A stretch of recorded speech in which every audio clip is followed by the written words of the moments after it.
Hi hello friends, మనం ఈరోజు వచ్చేసి 23-24 ఆగస్టు 2020కి సంబంధించిన కరెంట్ అఫైర్స్ గురించి అయితే డిస్కస్ చేద్దాం. అండ్ ఎవరికైనా ఒకవేళ జూలై మంత్కి సంబంధించి ప్రీవియస్ మంత్స్ కరెంట్ అఫైర్స్ పీడిఎఫ్లు కావాలంటే డిస్క్రిప్షన్ లింక్స్ ప్రొవైడ్ చేశాను.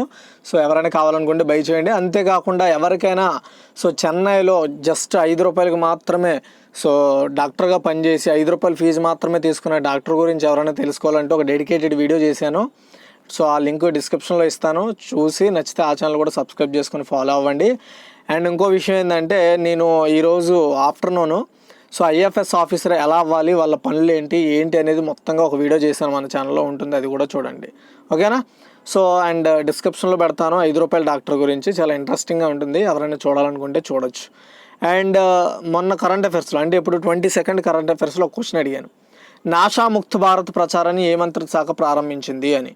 ఆన్సర్ వచ్చేసి సామాజిక న్యాయం మరియు సాధికారత మంత్రిత్వ శాఖ నాషా ముక్త్ భారత్ ప్రచారాన్ని స్టార్ట్ చేయడం జరిగింది.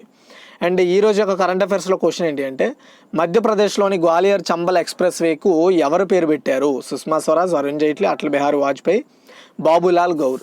మీ ఆన్సర్ ఏంటి అనేది కామెంట్ సెక్షన్లో కామెంట్ చేయడం మర్చిపోవద్దు. చాలా ఇంపార్టెంట్ క్వశ్చన్ అది, రీసెంట్ కరెంట్ అఫైర్స్లోది. అండ్ ఇక్కడ చూడండి, ఈరోజు ఫస్ట్ క్వశ్చను, నల్ల సముద్రంలో పెద్ద సహజ వాయువు నిల్వను ఏ దేశం కనుగొంది అంటే టర్కీ అండి. చూడండి, టర్కీ నల్ల సముద్రంలో ఇప్పటి వరకు అతిపెద్ద సహజ వాయువును కనుగొంది. అంటే ఇప్పటి వరకు అలాంటిది లేదు. అలాంటి ఒక అతిపెద్ద సహజ వాయువును ఉత్పత్తి చేసే ఒక ప్లేస్ను ఐడెంటిఫై చేసింది.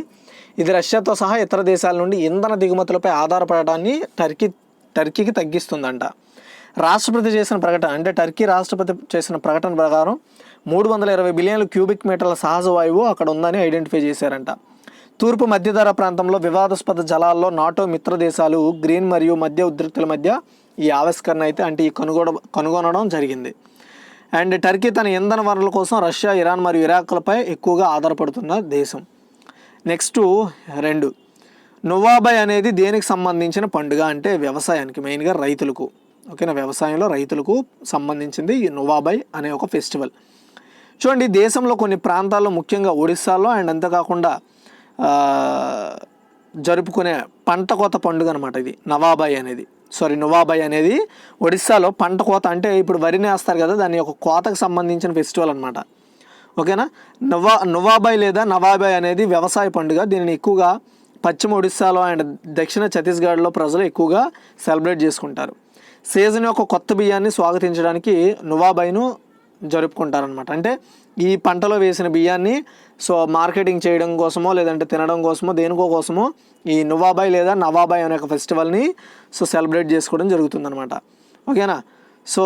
3 అండి, దీనికి సంబంధించి నరేంద్ర మోదీ గారు ఈరోజు అందరికీ కూడా ఈ నువాబై యొక్క శుభాకాంక్షలు అయితే తెలపడం జరిగింది వ్యవసాయ రంగంలో ఉన్న రైతులకి. అండ్ 3rd, కేంద్ర ప్రభుత్వం కింద వారిలో ఎవరి కోసం కేంద్రం జాతీయ మండలిని, ఓకేనా, కేంద్ర ప్రభుత్వం కింద వారిలో ఎవరి కోసం కేంద్ర జాతీయ మండలిని ఏర్పాటు చేసింది అంటే ఆన్సర్ వచ్చేసి లింగ మార్పిడి వ్యక్తుల కోసం అండి, లైక్ ట్రాన్స్జెండర్స్ కోసం. ఓకే, లింగ మార్పిడి వ్యక్తుల కోసం కేంద్ర జాతీయ మండలిని ఏర్పాటు చేశారు. దీనికి కేంద్ర సామాజిక న్యాయ మంత్రి నాయకత్వం వహిస్తారు. అంతేకాకుండా 10 కేంద్ర విభాగాలు, 5 రాష్ట్రాలు మరియు సంఘ సభ్యులు ప్రతినిధులుగా ఈ యొక్క జాతీయ మండలిలో ఉండడం జరుగుతుంది. ఇది చాలా ఇంపార్టెంట్ కీ. అండ్ ఈ మండలిలో ఆరోగ్య, గృహ, మైనారిటీ వ్యవహారాలు, విద్య, గ్రామీణాభివృద్ధి, కార్మిక చట్టాలు మంత్రిత్వ శాఖలు, సంయుక్త కార్యదర్శి స్థాయి సభ్యులు ఈ కేంద్ర జాతీయ మండలిలో ఉంటారనమాట. ఈ ట్రాన్స్జెండర్కి సంబంధించిన కేంద్ర జాతీయ మండలిలో గుర్తుపెట్టుకోవాలి. అంతేకాకుండా అదనంగా ఇందులో పెన్షన్లు ఇచ్చే విభాగము, నీతి ఆయోగ్, జాతీయ మానవ హక్కుల కమిషన్ అందరూ కూడా మ్యాక్సిమము ఒక మనిషికి కావాల్సిన మినిమం రిక్వైర్మెంట్స్ ఏంటి, దానికి సంబంధించిన డిపార్ట్మెంట్స్ ఏంటి, ఆ డిపార్ట్మెంట్ నుండి ఒక్కొక్క ఆఫీసరు ఈ యొక్క జాతీయ మండలిలో ఉండడం జరుగుతుంది. చట్టం ప్రకారం కౌన్సిల్ 5 ప్రధాన విధులను కలిగి ఉండడం జరుగుతుంది. ఇది చట్టం ప్రకారం ఏర్పాటు చేసిన కేంద్ర మండలి. అండ్ ఏమీ లేదండి, సింపుల్గా ఇప్పుడు మనము ట్రాన్స్జెండర్ వివక్షత, ట్రాన్స్జెండర్ పరిస్థితి, ట్రాన్స్జెండర్స్కి అన్నిటిలో ఉద్యోగాలు కల్పించడము, 3rd జెండర్ అనేది ఇప్పుడు యాడ్ చేసుకుంటూ వస్తున్నారు, దాన్ని పూర్తిగా ఇంప్లిమెంట్ చేయడం, వాళ్ళ హక్కులు పరిరక్షించడం, వాళ్ళకి ఉద్యోగాలు కల్పించడము, వీటన్నిటిలో సమానత్వం చూడడము, ఇలాంటి అన్నిటిలో అవగాహన పెంచడము, వాళ్ళని డెవలప్ చేయడం కోసము ఈ మండలి అయితే ఏర్పాటు చేయడం జరిగిందనమాట. Okay, and 4th, dragon fly పండుగకు ఏ రాష్ట్రం ఆతిథ్యం ఇవ్వనుంది? ఆన్సర్ వచ్చేసి కేరళ అండి. ఓకేనా? కేరళలో మొట్టమొదటి రాష్ట్ర dragonfly festival WWF India Kerala state office society for odonate studies SOS వీళ్ళిద్దరూ కలిసి తంబీపురంలో చేతులు కలిపి ఈ ఫెస్టివల్ని అయితే నిర్వహిస్తున్నారు. దీనికి తుంబి మహోత్సవం 2020 అని కూడా పేరు పెట్టారు. మహోత్సవం ఓకేనా, తుంబి మహోత్సవం 2020 అని కూడా పేరు పెట్టారు. దీన్ని డ్రాగన్ ఫ్లై ఫెస్టివల్ కూడా పిలుస్తారు. సో సమాజంలో వివిధ వర్గాలకి చేరేందుకు రాబోయే నెలల్లో వరుస సంఘటనలు జరుగుతాయని అండ్ డ్రాగన్ ఫ్లై పండుగ 2018లో స్టార్ట్ అయింది. డ్రాగన్ ఫ్లై యొక్క సమగ్ర పాత్ర గురించి ప్రజలకు అవగాహన కల్పించడం మరియు తెలియజేయడం దీని లక్ష్యం. డ్రాగన్ ఫ్లై జల పర్యావరణ వ్యవస్థ నాణ్యత మరియు జీవ వైద్యానికి సూచికగా ఉపయోగపడుతుంది. అండ్ డ్రాగన్ ఫ్లై వృద్ధి చెందడానికి స్వచ్ఛమైన నీరు అవసరం మరియు వాటి మనుగడకు ఆక్సిజన్ అందించడానికి ఆరోగ్యకరమైన వృక్ష సంపద కూడా అవసరం. ఇది వాటిని జల వాతావరణంలో ఆక్సిజన్ స్థాయికి ఉత్తమంగా సూచిస్తుంది అనమాట. సో ఈ డ్రాగన్ ఫ్లై అనే ఒక ఏదైతే కీటకం ఉందో ఇది ఏం చేస్తుందంటే పర్యావరణానికి చాలా మేలు కలుగుతుంది. సో దాన్ని ఐడెంటిఫై చేసుకోవడానికి, అది రావడం వల్ల వర్షాలు అనేవి నిండుగా పడతాయని గుర్తు చేసుకోవడానికి ఈ యొక్క ఫెస్టివల్ని అయితే డ్రాగన్ ఫ్లై ఫెస్టివల్ని అయితే సెలబ్రేట్ చేసుకోవడం జరుగుతుంది. ఓకేనా, కేరళలో. నెక్స్ట్ 5th వన్, జాతీయ జనాభా కమిషన్ భారత జనాభా ఏ సంవత్సరంలో ఎక్కువ స్త్రీలింగంగా ఉంటుందని అంచనా వేసింది అంటే ఆన్సర్ వచ్చేసి 2036 అండి. ఆరోగ్య మరియు కుటుంబ సంక్షేమ మంత్రిత్వ శాఖ పరిధిలోకి వచ్చే జనాభాపై జాతీయ కమిషన్ జనాభా అంచనాలపై సాంకేతిక సమూహం యొక్క నివేదికను జూలై 2000కి తగ్గట్టుగా రిలీజ్ చేశారు. దాని పేరు ఏం చేసి భారతదేశము మరియు రాష్ట్రాలకు జనాభా అంచనాలు 2011-36 అనే పేరుతో రిలీజ్ చేశారనమాట జూలైలో చేసిన సర్వేలో. సో 2011 నాటి జనాభాతో పోలిస్తే మొత్తం జనాభాలో 1000 మంది పురుషులకు ఆడవారు. భారతదేశ లింగ నిష్పత్తి 2036లో ఎక్కువగా స్త్రీలింగంగా ఉంటుందని నివేదిక అంచనా వేసింది. అంటే సో ఎక్కువగా స్త్రీలు ఉంటారంట 2036 కల్లా. సో ఈ అంచనా ప్రకారం. అండ్ నెక్స్ట్ 6th వన్, సాధారణ బీమా ఉత్పత్తులను విక్రయించడానికి ఏ ప్రాంతీయ గ్రామీణ బ్యాంకు SBI జనరల్ ఇన్సూరెన్స్ కంపెనీతో భాగస్వామ్యం కలిగి ఉంది అంటే సో కర్ణాటక వికాస్ గ్రామీణ బ్యాంక్ అండి, KVGB అంటారు దీన్ని. ఈ శాఖల ద్వారా సాధారణ బీమా ఉత్పత్తులను విక్రయించడానికి సో కర్ణాటక వికాస్ గ్రామీణ bank and SBI general insurance co limited కర్ణాటకలో ధార్వాడ్లో అవగాహన ఒప్పందం కుదుర్చుకున్నారు. అయితే ఈ అవగాహన ఒప్పందంపై KVGB general manager BC Ravichander and SBI general insurance co limited head Mahendra Tripathi సంతకం చేశారనమాట. అది. Next 7th one, Tata capital limited swift insta personal loans అనే ఒక కొత్త సేవను ఏ ప్లాట్ఫామ్లో ప్రారంభించింది అంటే వాట్సాప్లో అండి. సో టాటా గ్రూప్ యొక్క financial services arm Tata capital limited వాట్సాప్లో స్విఫ్ట్ ఇన్స్టా పర్సనల్ లోన్స్ అనే ఒక కొత్త సేవను ప్రారంభించిందనమాట. ఇది ఒక బోట్ అండి. సో ఎవరైతే ఈ ఆర్మా టాటా క్యాపిటల్ లిమిటెడ్లో లోన్స్ తీసుకోవాలనుకుంటారో సో వాళ్ళకి కావాల్సిన వాళ్ళు ఒక బోటింగ్ అనేది ఉంటుంది, అందులో జాయిన్ అయ్యి సో ఈ చాట్ బోట్ అనే పేరు TIA అనే దాన్ని ఉపయోగించి సో మెసేజ్ చేస్తే సో వాళ్ళు ఇచ్చే నెంబర్లో వాళ్ళు వెంటనే మనకి ఆ యొక్క టోటల్ ఇన్ఫర్మేషన్ అంటే లోన్కి ఎవరు అర్హులు, ఎలా వస్తుంది, దాని యొక్క ప్రొసీజర్ మొత్తం కూడా ఇవ్వడం జరుగుతుంది అనమాట. ఈ స్విఫ్ట్ ఇన్స్టా పర్సనల్ లోన్స్ అనే ఒక చాట్ బోట్ని ప్రారంభించారు, అది కూడా వాట్సాప్లో ఈ సర్వీసెస్ని. ఈ TIA అనే ఒక మన పేరును మనం పంపితే ఆటోమేటిక్గా దాన్ని ఆ చాట్ బోర్డ్ తీసుకొని ఆటోమేటిక్గా మనకి ఆ యొక్క టోటల్ ఇన్ఫర్మేషన్ని ప్రొవైడ్ చేయడం జరుగుతుందన్నమాట. ఓకేనా, మనం ఆ మెసేజ్ పెట్టిన వెంటనే వచ్చేస్తుంది. మనం మెసేజ్ పెట్టి ఎవరో చూశారు అది రావాలనేంత వరకు ఉండాల్సిన అవసరం ఉండదు. నెక్స్ట్, ఏ బీమా కంపెనీని ఇటీవల కేర్ హెల్త్ ఇన్సూరెన్స్ కంపెనీగా మార్చారు అంటే Religare health insurance company limited అండి. Religare health insurance company Religare enterprises యొక్క అనుబంధ ఆరోగ్య బీమా దాని పేరును కేర్ హెల్త్ ఇన్సూరెన్స్గా మార్చి 2020 ఆగస్టు 19 నుండి అమల్లోకి తీసుకురావడం జరిగింది అనమాట. ఓకేనా.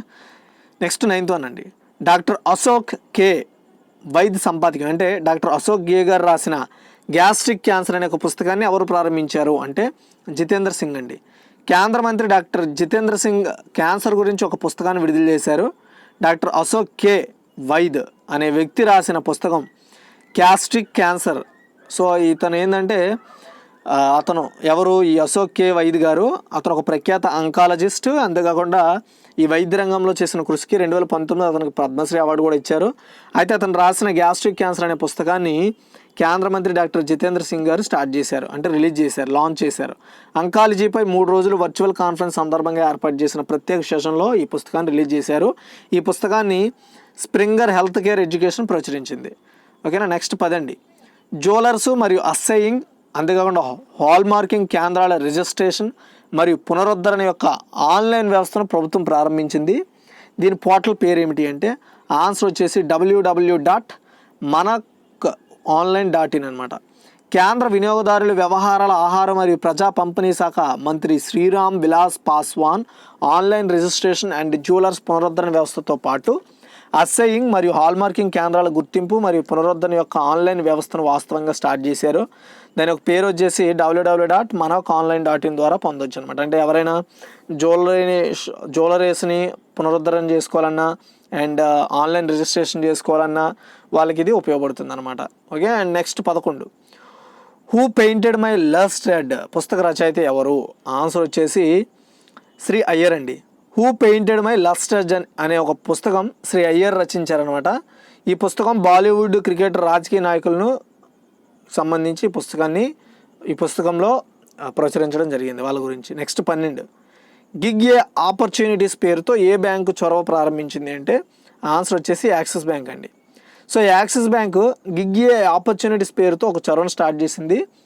సో దేశంలో ఎక్కడి నుండి అయినా బ్యాంకుతో రిమోట్గా పనిచేయగల నైపుణ్యం కలిగిన ప్రతిభావంతులను ఆకర్షించడం ఈ యొక్క లక్ష్యం అనమాట.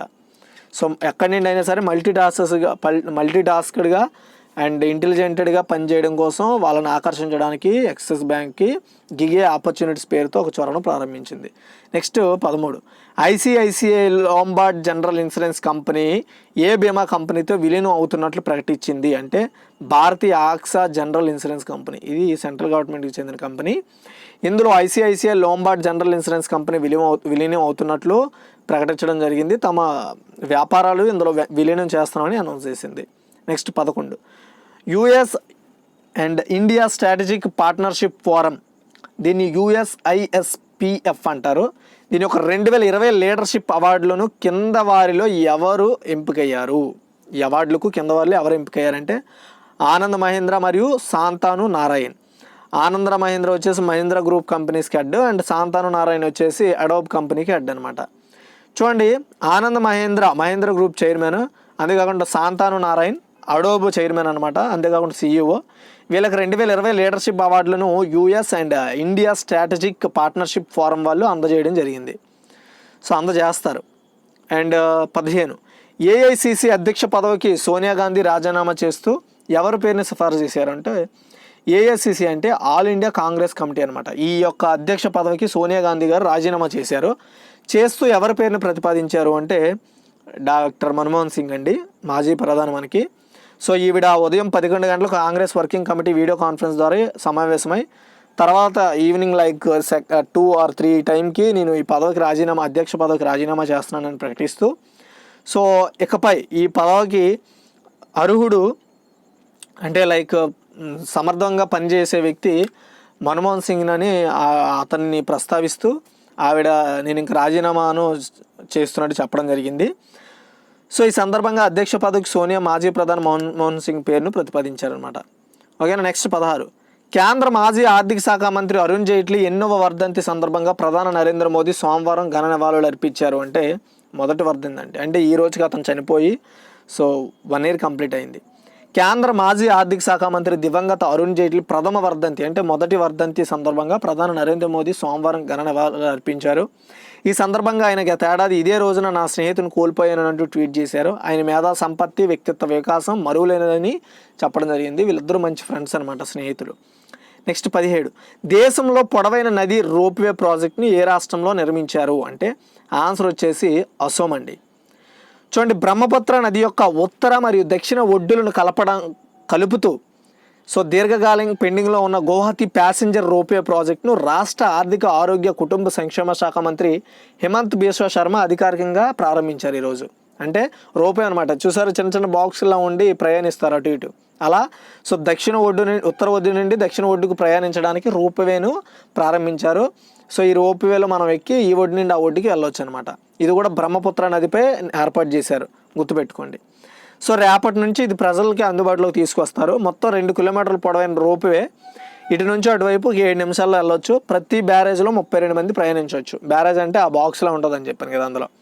కాకపోతే ప్రస్తుతం కోవిడ్ ఎఫెక్ట్ వల్ల 10 మందిని మాత్రమే 12 మందిని ఎక్కించే స్థాయిలో ఉందని చెప్తున్నారు. అయితే ఈ ట్రిప్పు 1 వేకి అంటే ఒకవైపు వెళ్ళడానికి 60 రూపాయలు, 2 వైపులు వెళ్ళడానికి వచ్చేసి 100 రూపాయలుగా తీసుకుంటున్నట్టు ప్రయాణికులు డైలీ వీక్లీ నెలవారీ పాసులు కూడా తీసుకోవచ్చు అని చెప్తున్నారు.